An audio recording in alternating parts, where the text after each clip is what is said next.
California horror fires burn on, 40 dead in 1 week. Santa Rosa, Reuters. Authorities hope weaker winds will help more than 10,000 firefighters battle the deadliest blazes in California history, which have killed at least 40 people and destroyed thousands of structures in one of the state's worst natural disasters in years. Fast-moving fires spread by shifting winds forced thousands more to evacuate their homes on Saturday as the death toll over the week rose to 40, with hundreds missing.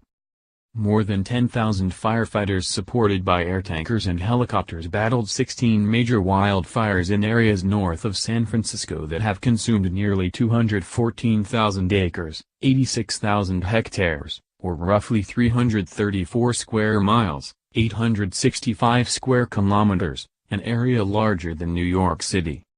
The 40 confirmed fatalities, including 22 in Sonoma County, make it California's deadliest ever fire event, surpassing the 29 deaths from the Griffith Park fire of 1933 in Los Angeles.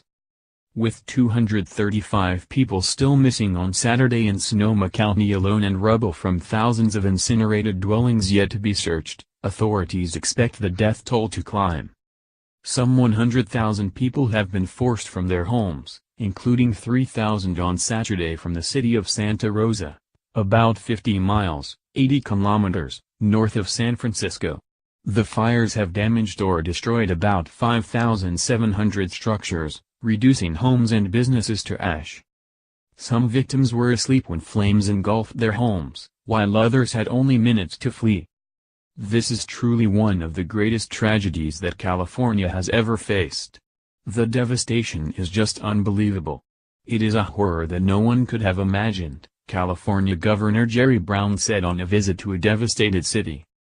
Janice and Roberto Lucha joined people lining up at a Federal Emergency Management Agency office in Santa Rosa, seeking help after losing their home of 27 years in the city's Coffey Park neighborhood, where most homes burned to the ground.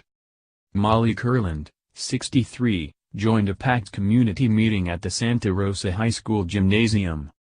Even for people who haven't lost their house, the uncertainty and anxiety is tremendous, she said. But there were heroic stories as well.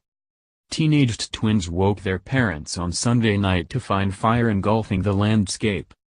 The persistent alarms from Benjamin Lasker, 16, gave the family time to escape the conflagration with little more than the clothes on their backs.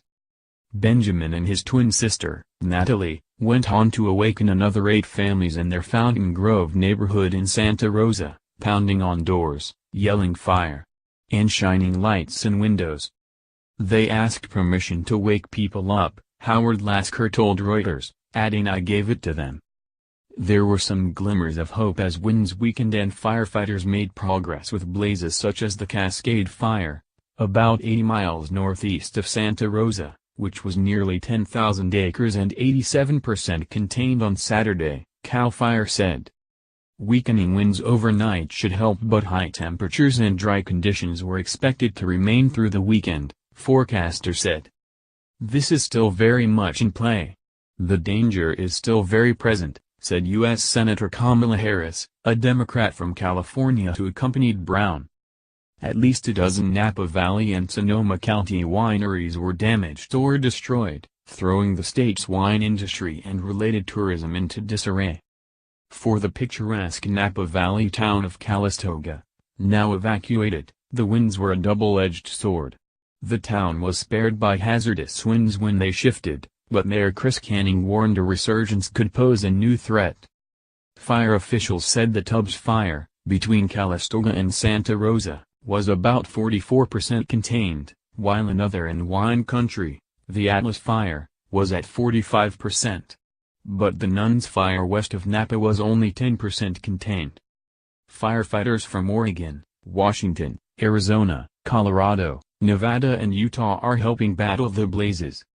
Aircraft have dropped more than 2 million gallons, 7.6 million liters, of fire retardant. CAL FIRE estimated the fires would be contained by October 20. The year's wildfire season is one of the worst in history in the United States, with nearly 8.6 million acres, 3.5 million hectares, burned as of October 13, according to the National Interagency Fire Center. The worst on record for the same period in a year was 9.3 million acres in 2015. Reporting by Heather Somerville, writing by John Herskowitz and Chris Michaud, editing by Robert Bursell.